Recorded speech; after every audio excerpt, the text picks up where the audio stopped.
for the virtual Citizens Advisory Board Capital Improvement Program Forum here this evening. Please remember to turn off your microphone and cameras.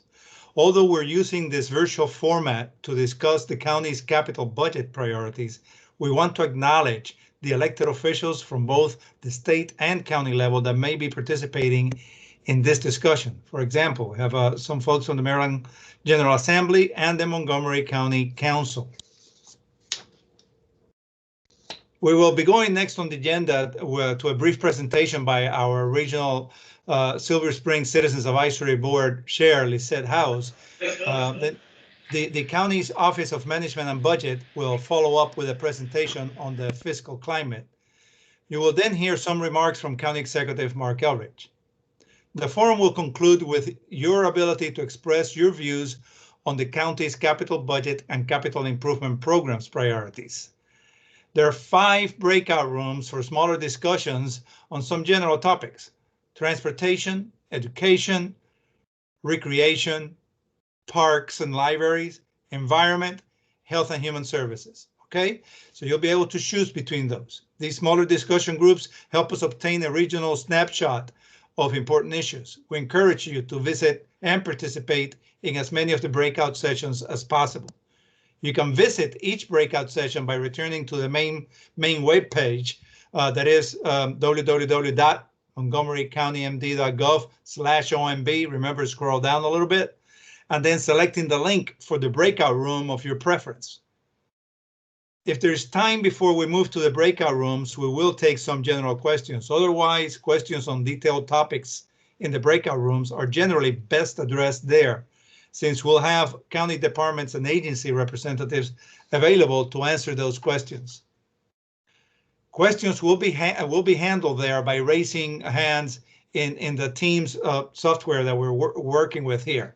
If you're not successful doing that, you can send an email to to myself or one of my fellow regional services director that will be listed in the chat and in the PowerPoint presentation. Members of your Citizens Advisory Board, Montgomery County Government Department representatives, and Montgomery County Agency representatives will be available to participate in each of the breakout room discussions with you. During the breakout discussions, these representatives will respond to your questions. Please remember to turn off your microphone and cameras until it is your opportunity to ask the question. If you have a question, our recommendation is that you do use the raise hand feature in the floating taskbar and turn on your microphone. We will not be able to answer every question during tonight's session, so please email your regional services director so we can respond directly to your concerns.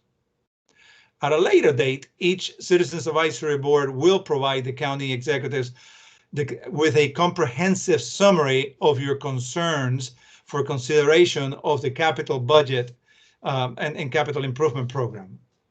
Since this is a new approach to gathering public input, we would like your thoughts on how the Citizens Advisory Board meetings went, and from your perspective, what did you like, what you wish we had done differently. Do send us an email to either myself or one of the other regional services director with your feedback, please. Okay, excellent. So hope we're ready for this. Now we will hear from our Silver Spring Citizens Advisory Board Chair, Lynette House. Lizette? Thank you, Riamberto. Welcome everyone to the Silver Spring edition of the CIP Forum. My name is Lizette House, and I am the chair of the Silver Spring Citizens Advisory Board. The purpose of our Citizens Advisory Board is to provide advice to the county executive and the county council on behalf of our community. So my colleagues and I are thrilled that you have chosen to spend your Wednesday night in a Teams meeting with us, and hope that you will choose to join us during our regularly scheduled meetings on the 2nd and 4th Mondays of each month. Make sure you're signed up for the Regional Services Center e-news for those Zoom links, and we look forward to working with all of you. Now, we will hear from the Office of Management and Budget.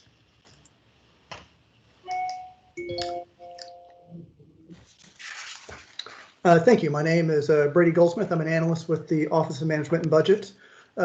Brief outline of what I'll discuss tonight. First, discuss just the general purpose of the CAB meetings. a general overview of the capital improvements program, take a look at what the fiscal picture looks like for the next 6 years, outline our process timeline for the CIP, take a look at the online open budget tool that you can use, and we'll finally, the county executive will go over his capital budget priorities, we'll take questions, and then go to our breakout sessions. Next slide. Now, the purpose of this meeting is to collect resident input on how the county should allocate resources for the capital budget, particularly for the next year, which will be the full year in our biennial process. Now, we're holding these meetings a little earlier than usual this year to give us plenty of time to incorporate your input. So please let us know what you think tonight. Next slide. Now, there are two types of budgets in the county. The operating budget, which includes items such as staffing, supplies, and utilities to deliver services such as education, public safety, and transportation. And then there's the capital budget side, which we'll discuss tonight, which provides facilities such as buildings and transportation infrastructure to assist in the delivery of those those services. Next slide. Now, some characteristics of the CIP. Capital budgets generally take several years to construct and result in a long-term durable asset. And then we program those expenses 6 years at a time, and the most flexible years are typically towards the end of the budget, or in the end of the 6-year period. And the projects typically take multiple years to complete, so unlike the operating budget, unused appropriation carries over to later years. And as I mentioned before, we use a biennial process, so we do a full review of the capital budget every 2 years. Next slide. Now, this chart provides a breakdown of the most recent capital budget by subject area. And you'll see that MCPS has the largest share at nearly 40%. Transportation is next at about 24%, and then trailing that are other categories such as general government, public safety, libraries, Montgomery College, etc. Next slide. And now I'll give a brief picture of what the next 6 years look like from a fiscal perspective. Now we're focused on financial sustainability here in the county and developing the budget. Now, unlike the federal government, we must achieve a balanced budget even in times of revenue volatility like we're experiencing now. In the capital budget, we're addressing this with a plan to borrow less in the future, which will lower debt service payments. The FY20 and 21 budgets responsibly met our goal of a 10% reserve target, which has been critical in light of the revenue volatility caused by COVID-19. And finally, we have maintained pre-funding for pensions and retiree health. Next slide. Now, the impacts of COVID-19 hit us very late in the FY21 budget process, and we're still adjusting to many of the unknowns, such as the duration of the pandemic, the effects on the economy, and the support from the federal government. Next slide. Now, some of the actions we've taken to date to mitigate the impacts of the revenue. Now, we successfully renegotiated labor agreements to allow us to continue to provide services. We minimized the growth of the budget from FY20 to 21 to less than 1%. And finally, we passed a savings plan this past summer, trimming $43.7 million from the operating budget and about $28 million in cash and pay-go from the capital budget. Next slide. Now, we were looking good to meet budget projections through the end of the third quarter in FY20 before the COVID-19 impact set in for the fourth quarter. Now, about $222 million in federal support has helped cushion that impact and is likely to be spread across both FY20 and FY21 as the pandemic continues. However, even with this support and austerity through the savings plan, fund balances and reserves may need to be drawn down to achieve a balanced budget. Next slide. Now, we will continue to pursue federal aid to cushion the impact of the pandemic. As mentioned before, we've already received commitments of $222.6 million through FEMA reimbursements and CARES funding. Now, so far, we have used this aid to support programs such as COVID testing, rental and food assistance, small business support, personal protective equipment, unemployment eligibility outreach, and telework assistance. Next slide. Now, other pressures we're seeing on the budget. Now, as mentioned before, we continue to provide pay differential to front-facing employees during the crisis. So that's an additional budget pressure. There are also significant pressures on the commercial real estate market as more employees work from home.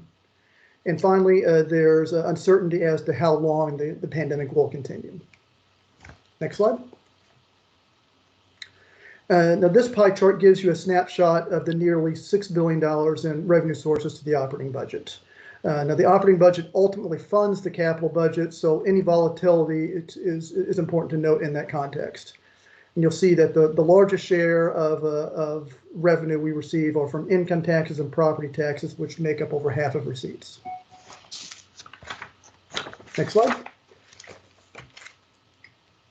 Next slide, please. Now, there are mixed signals on the revenue front. On the positive side, we expect to see increased revenues from the ultimate implementation of master plans for White Flint, Shady Grove, Great Seneca, Wheaton, and the East County Science Center. But we also know revenues will be reduced as a result of the Wynn Supreme Court case, which to the tune of about $3.7 million in FY21, and then $7.3 million thereafter through FY41, and the ultimate impact is going to be about $146 million.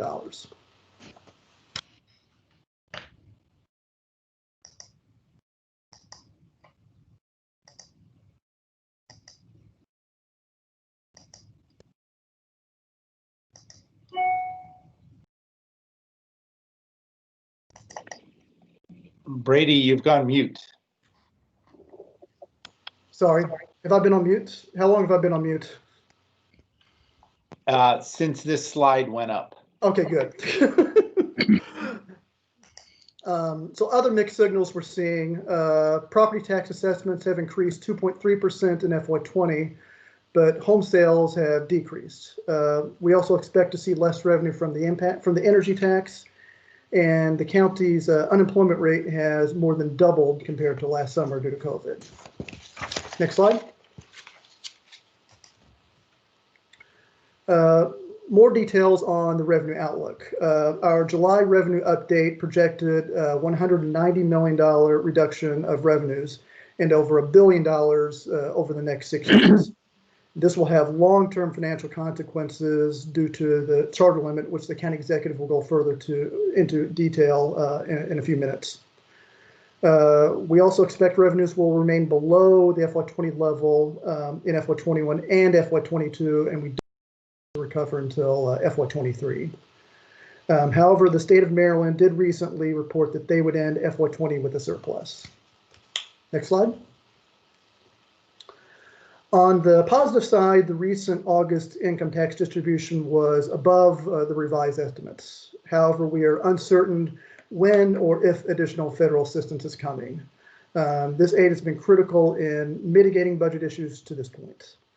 And we will have more information on revenues this fall as we receive property tax and income tax estimates.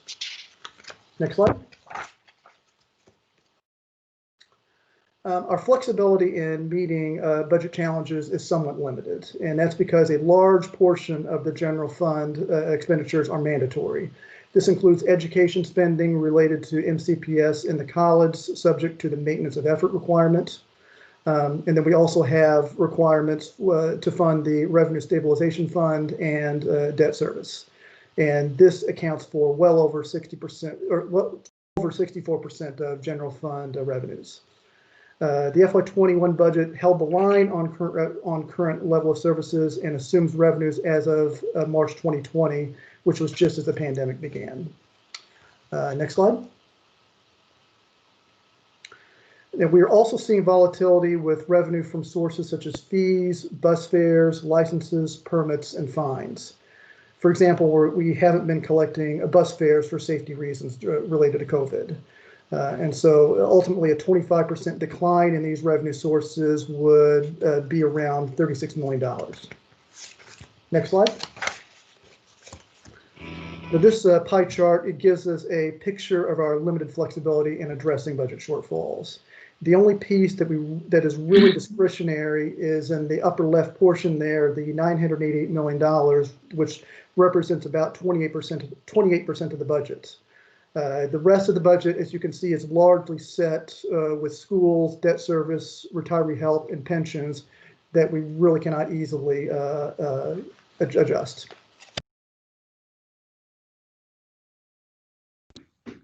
Light keeps going on mute. Okay, next slide. Going forward, we have a number of challenges, including the ongoing COVID crisis, increasing student enrollment, the operating impact of new facilities, as well as other unknown costs and price spikes. And then we also have growing costs from debt service. Next slide. Challenges related to the capital budget include first MCPS enrollment growth, which will require additional construction to avoid the use of relocatable classrooms or possibly putting areas of the county into moratorium. We've also seen in recent years an increase in construction costs. There's a need to increase funding for basic infrastructure such as HVAC, roof replacement, and road resurfacing. Community expectations will be high to implement improvements contained in master plans. And so taken together, all of this will make it very challenging to achieve all of these goals in this fiscal environment. Next slide. The CIP and the operating budget are very connected. A large part of the FY21 savings plans for the operating budget came from cash reductions in the capital budget, as you can see. And when the capital budget provides a new facility, we must provide funds in the operating budget to staff and supply it. And the borrowing in the capital budget is ultimately paid for by debt service in the operating budgets. So, and as a rule of thumb, for every $10 million borrowed, it increases the annual debt service by about $1 million. And those payments continue for 20 years. Next slide. This chart shows the increase in debt service over the years. And as you can see, it's increased from about $224 million in FY09 to about $415 million in FY20, and is projected to continue to increase over the next 6 years, even as we pull back on borrowing. Next slide. Next slide. Okay. And now this slide gives you a picture of the opportunity cost for borrowing in the capital budget, as borrowing was ultimately paid for in the form of debt service in the operating budget. So as you can see from this chart, we won't be able to hire as many school teachers or firefighters. We won't be able to operate as many senior or recreation centers, and we won't be able to serve as many clients in the health and human services field.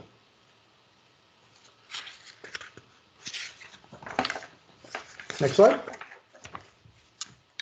And as I referenced before, the county plans to borrow less over the next 6 years to mitigate debt service spending and provide more flexibility for the items we just listed on the previous slide. Now, of course, the trade-off here is that it will become much harder to afford everything we would like to do in the capital budget. Next slide. Now, right now, this is a snapshot of the timeline for the capital budget. Right now, we're in the first box. OMB is currently reviewing submissions from departments, and we will work with the county executive to present his recommendations to the county council on January 15th. It's also expected that the CE will submit additional amendments in the March-April timeframe. Council will review these recommendations, hold sessions and public hearings, and finally pass an approved budget in May. And next slide.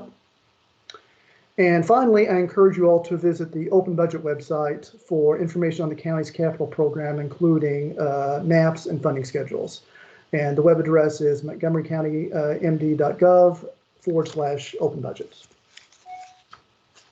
Next slide. And now I'll pass it off to County Executive Marc Elrich.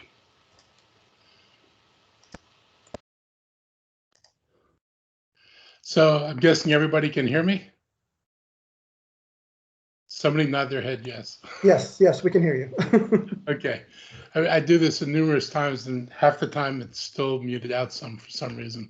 So I'm going to start my presentation by talking a little bit about priorities. We have a bunch of signature initiatives. One was expanding early child care and education. The second was preserving and increasing affordable housing.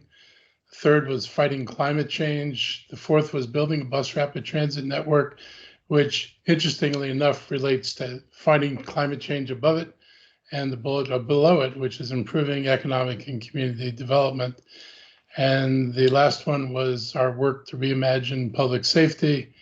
And I think there's one more down at the end of this that I'm not seeing. If somebody could slightly filter that. I think it's the advancing racial equity and social justice, that whatever we do, we're doing with an eye on how it affects racial equity in this county and how it addresses or doesn't address social justice issues in the county. Next slide. So examples of where in the capital budget you'll see initiatives. So one initiative was we are providing money for childcare renovations. If we're going to have more childcare, we need more childcare spaces, and we need to support childcare providers, because one of the most expensive things they deal with are renovating and completing spaces that are suitable for childcare. So we will be investing in that to help build a basis for expanding childcare in the county. In affordable housing initiatives, we're looking to leverage private sector funding to preserve and increase the county's affordable housing stock. We have limited amounts of money, and we need to spend the money we have as wisely as possible. We've done a couple of projects where we've successfully been able to get affordability down to 30% of area median income, which for those of you who don't translate that number immediately, 30% of area median income is roughly around $30,000. Actually, a little bit more than that, and 40% is above 40, 50% is above 50. Just so when you hear these terms, you know what it means in terms of actual income. This county starts with 20,000 households at about 30% of area median income, who struggle to find housing and spend 50 to 60% of their money on housing today.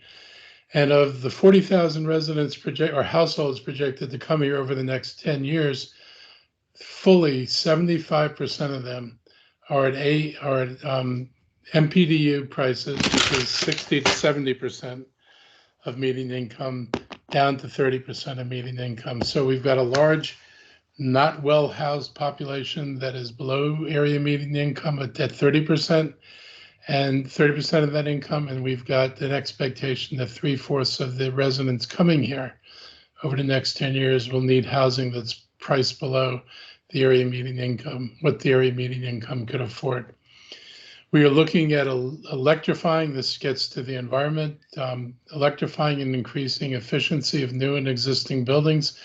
Some of the projects that are really exciting to me is we're taking the Holiday Park Senior Center, and we're going to be putting solar windows on the center. Solar windows means the windows themselves will be generating electricity. And we're trying to model this. We're going to try to model a number of things in the county to see if they work, because one of the great challenges, if you're trying to reduce greenhouse gases, is commercial buildings. It is not a big deal to put solar panels on the roof of a single family house and get pretty close to eliminating the need to be on the grid. It is a whole other issue once you get into taller buildings where the size of a roof will not provide but a fraction of the electricity that a building would need. Up till now, we've been limited to horizontal spaces, but there are technological breakthroughs that let us look at vertical spaces. And so we're looking at wrapping a county building in solar glass, which would provide a curtain wall, which would increase insulation of the building and reduce heating and cooling costs, but which also throw electricity off 3 of the sides of the building. So our goal is, if we can make this work on our prototypes, then that's something we can expand across the county. It'll reduce our energy costs, it'll decrease our greenhouse gas emissions, and would be a good investment to make. In a similar vein, we're looking at the increasing use of electric buses. We worked with the school system to put them in contact with a partner on school buses, and we're looking at our own fleet to convert it from diesel to electric buses. We are going to take advantage of some of this country's tax laws. Whether or not I agree with some of these laws, they do provide incentives for people to invest in electric buses and electric cars. And so we're going to be looking pretty closely at what we can do to bring down the cost of electric buses, make it feasible to switch our fleet over, as well as provide that the bus rapid transit network is run on electric buses. And I'd say the same thing applies to the automobile fleet in the county. The financing mechanism we're looking to for buses could just as easily apply to automobiles. And, you know, our biggest automobile fleet is probably the police department with about 1,000 cars. And we're looking at a way to switch those over time, not all at once, to an electric fleet. Next. Or am I missing what, you know, I'm missing what's at the bottom. Let me go back. Try to make this bar disappear. And somebody's going to have to cue me on this one because I really can't see it on my screen. Somebody would like to give me a hint. Investing in resource recovery and recycling facilities? Yes, thank you. We have we've got an aging recycling facility, material processing facility in Shady Grove, as well as a landfill that we're under orders to clean up. And the landfill is on Shady Grove Road. We are looking at ways to not only replace the system, but ways to monetize the waste. Instead of just packaging up and crushing bottles for sale by the pound, we're looking to see if we can bring in partners who would use the plastic and produce a product from which the county could also benefit. So to the extent that it's possible, we're going to continue to look at how we monetize things in the county. Next slide. Other projects on bus rapid transit, we have opened flash service that runs from Burtonsville to Silver Spring. It is not fully bus rapid transit, and we're working on design work for the section that runs between New Hampshire Avenue and Silver Springs. That section needs to come out of mixed traffic and get its own lane, and that's the next phase of the project that we're working on. We've progressed with design work on Veers Mill Road, which would connect two parts of the Red Line and a more northern part of the county to complement the Purple Line in the southern part. And we're also working on 355 in order to make sure that we can build a transit network that runs from Bethesda to Clarksburg. Help commuters in Clarksburg make a straight trip down 355, whether they're going to the Shady Grove station, whether they're going to go to Life Sciences, or whether they're headed to Bethesda. We want to make sure we can provide them with the options that they need. We're also beginning planning on New Hampshire Avenue and on the North Bethesda Transitway, which New Hampshire Avenue is pretty obvious from about White Oak into the district. And the North Bethesda Transitway would connect either Grosvenor or White Flint to the Westfield Mall, Montgomery Mall. And hopefully that will become a jumping off point for a bus rapid transit line that would run in, what do they call them, high occupancy lanes that could take people from that mall into Virginia. So this is part of our planning. Next slide. We're going to continue to maintain support for Wheaton and the White Oak economic development.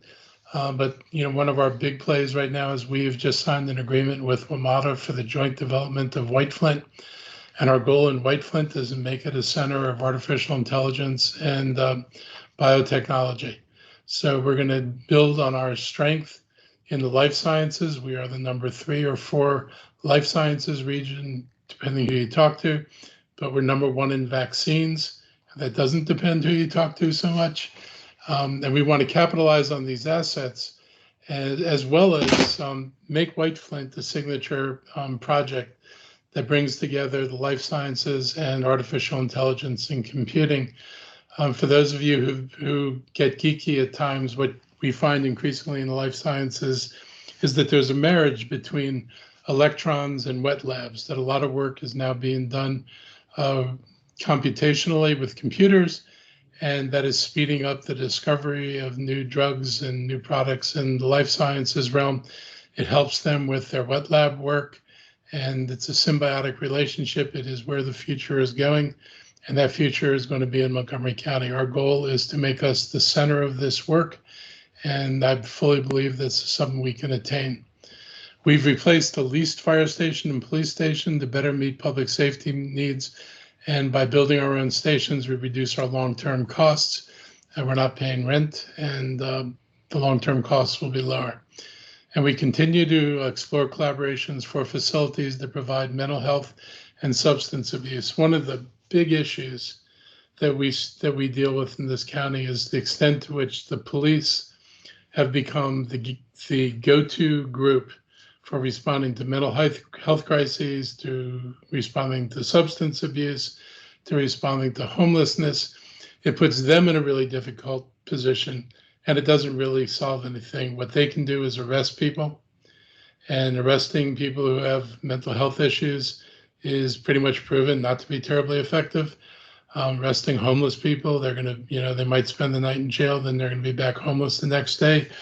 About the only thing you accomplish there is adding to their criminal record, which would pretty much ensure they'll never get employed. So we're trying to make sure we can produce the facilities and a response team that can increasingly shift the burden off the police department onto agencies that have a better grasp of the underlying problems and a commitment to addressing these problems in a way that doesn't involve incarceration. Next slide. We are going to continue to advance racial equity in the county, and that means closing the gaps so that race does not predict one's success, while also improving outcomes for everybody. It is a sad thing about the county, but we're not the only ones in this boat, that the zip code you're born in, the neighborhood you live in, can determine your future success. If anything, the issues with COVID have highlighted all of these problems, particularly in the health field, where folks who've had limited access to healthcare throughout their lives, either because they can't afford it or if you're not documented, you flat out can't get it.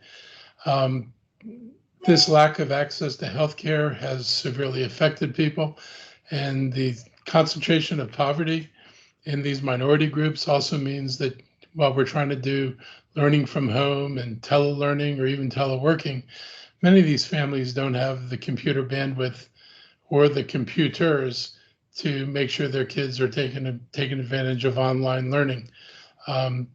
Very few folks have multiple computers, and so if you've got a few kids in school, they're really missing out. And it's really shown us what this longstanding inequity in this county and this nation. I don't want to single out the county because we are part of a national problem.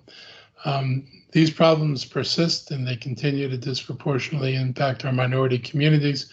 And we're determined to look at what we can do to close those gaps so that everybody in this county has the same opportunity to succeed, that their children have the same futures in front of them as everybody else has, and to just make this place fundamentally fair. So we're moving beyond services to transform policies, institutions, and structures. I'll tell you, a criticism I had when I was on the county council of social service policies was that if I asked somebody to tell me your budget 10 years from now, they would adjust it for inflation and for population growth. And what that told me at the time was that many of our programs just envision themselves as permanently being in place to deal with the population that will always be there. And in other words, they weren't looking to change the problem, they were looking to treat the problem. And that's a pretty common mindset. And what we're trying to shift to is looking at policies that in the long term can change the underlying problems.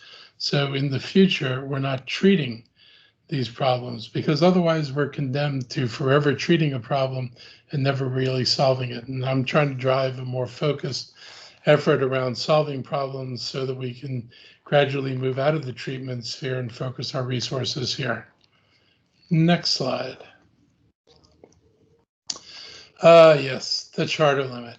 So I want to talk to you about questions A and B in particular for this election. This is a watershed election for Montgomery County.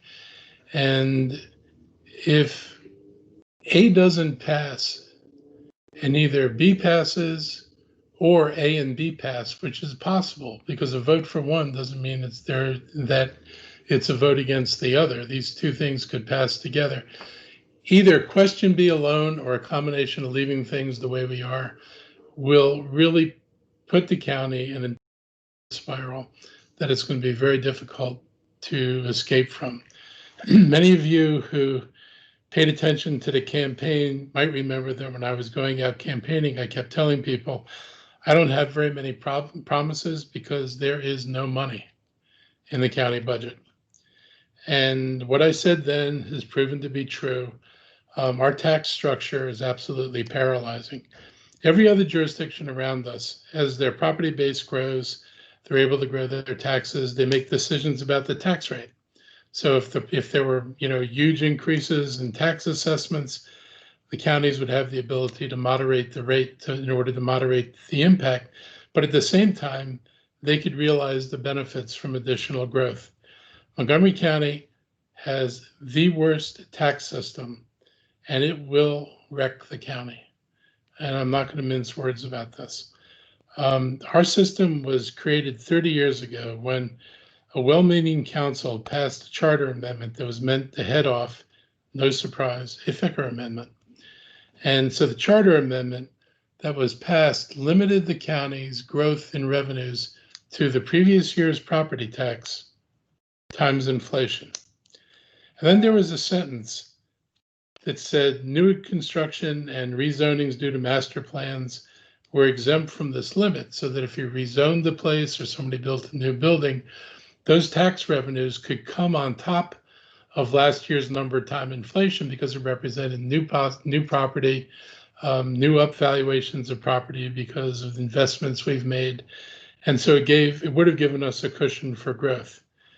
For reasons unbeknownst to me and to anybody I've actually talked to, Rich and I realized this last winter that the county hasn't realized any money from reassessments of property and maybe getting only about 1 year out of 3 years of new construction. They never counted the reassessments as new revenue. So just picture a place like Wheaton or Bethesda where the zoning on the ground allowed for those small buildings that populated Wheaton a long time ago. And then you change the zoning and all of a sudden you can build a high rise. The land is worth massively more. We never captured a dime of that increased value. Same thing on new construction. When Marriott is finished being built and they finally pay taxes after the tax credits are gone, Marriott will pay the taxes that are due, but that money will count against the charter limit rather than being new revenues. And the result is that some people will get tax cuts in order to reduce the amount of money that the county raises. So we're not able to increase even with growth. No other jurisdiction is this paralyzed, and we are seriously this paralyzed.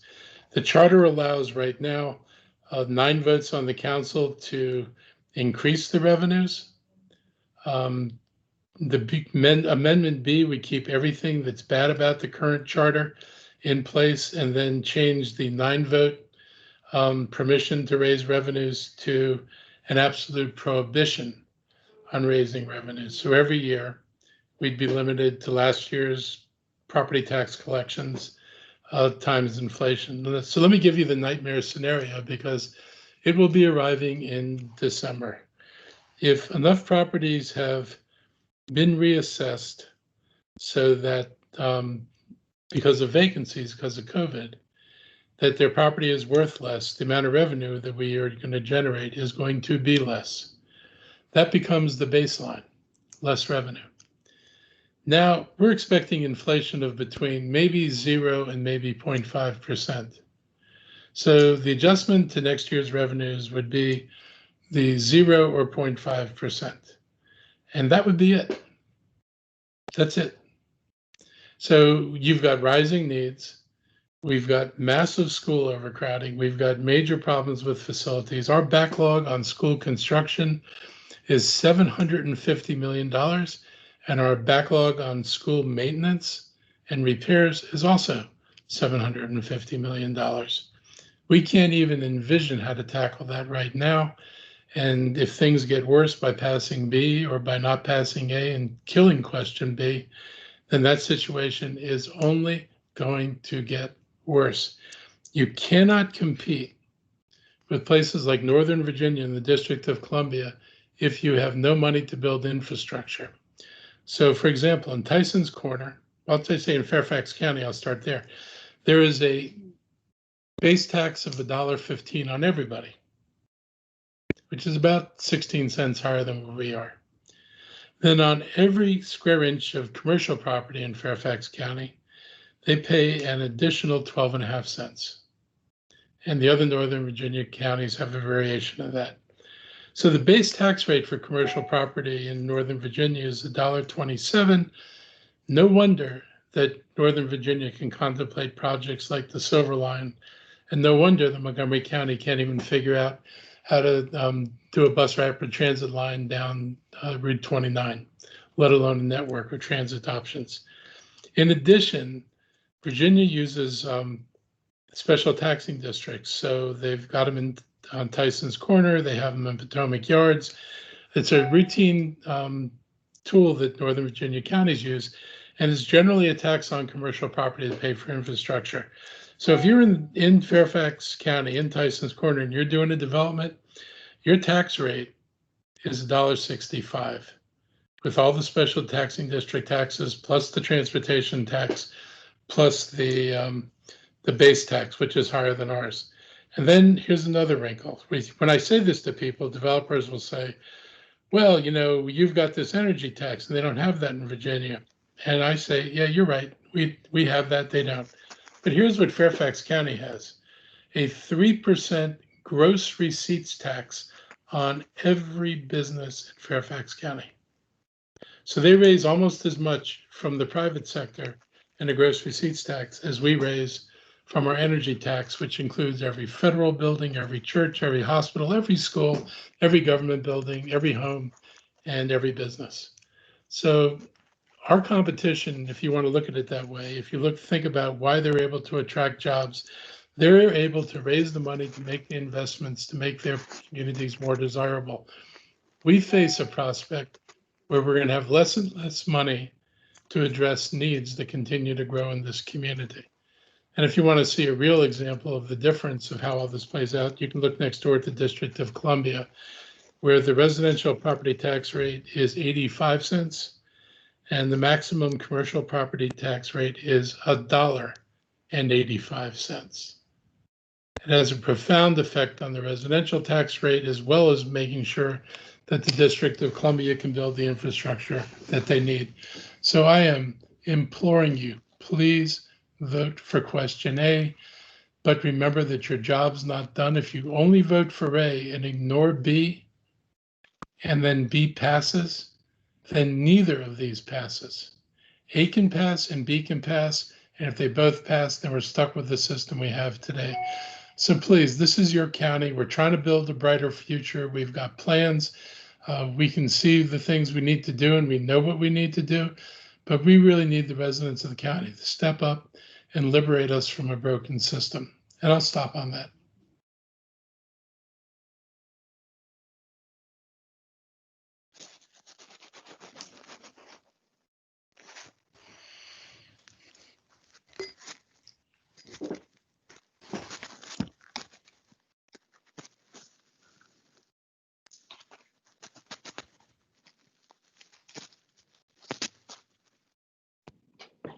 I think if someone is speaking, your microphone is not working because we're just getting static.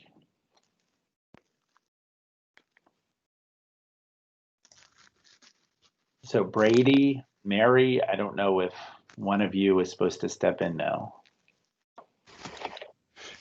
I can answer this question on the chat. It came from Ann. Might as well. Ann asked me, so why didn't they tax the higher valued real estate first and let the lower valued homes have the free ride? Can we recapture the back taxes on the revenue? Should we get question A and ban question B? And why is there a backlog in school construction if we're keeping up with our end of MOE? So I'll answer all three parts of that. First, you have to tax everything uniformly. So they look at the entire property tax base, including every property that's been reassessed. They calculate what would the revenues be if the current rate was applied to all the properties at their current assessments. And then, because some properties have been reassessed upward, they start reducing the rate until the amount of money that's raised is last year's number times inflation. That's why there's no other way to do this. And you know what we did last winter when we were looking at this, we Googled various addresses in the property, and we found properties in Silver Spring that were worth $500,000, been assessed up to $550,000. They had 10% property tax increases. We found properties in Potomac that were assessed for all 3 years at $2 million because the assessor wasn't assuming that the properties would go up after over 3 years. Those $2 million houses got a tax cut. And then there's the commercial property in Twin Brook that assessed for over $200 million. And they got a tax cut also. Because when you reduce the rate and your assessments are flat, your taxes come down. That's what makes this so unfair on top of everything else that's wrong with it. We can't capture back taxes. I asked that question. I would have loved to have captured back taxes. We can't do it. So say the attorneys. And why is there a backlog in school construction? MOE has to do with maintenance of effort on the operating budget of the school systems, not on the construction. And I'll just say that going back to the 90s, when they weren't collecting impact taxes, we fell behind on schools. And we've been falling behind ever since. We do not generate enough revenue in our base in order to fully fund the school construction budget.